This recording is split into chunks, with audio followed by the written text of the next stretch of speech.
Yet another quake.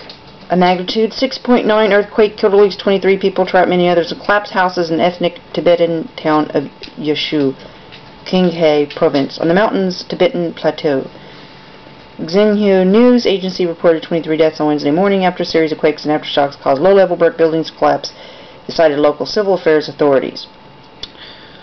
Down China, 6.9.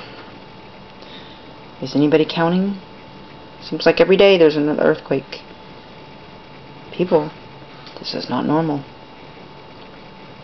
Go through the history and see how many times earthquakes would occur throughout the early centuries, maybe one every 100 years.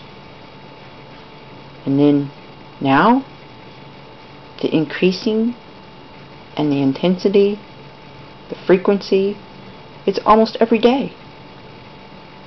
Matthew 24 is increasing and increasing and increasing.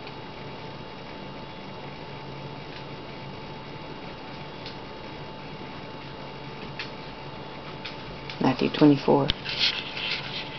The Lord is coming soon. Are you ready?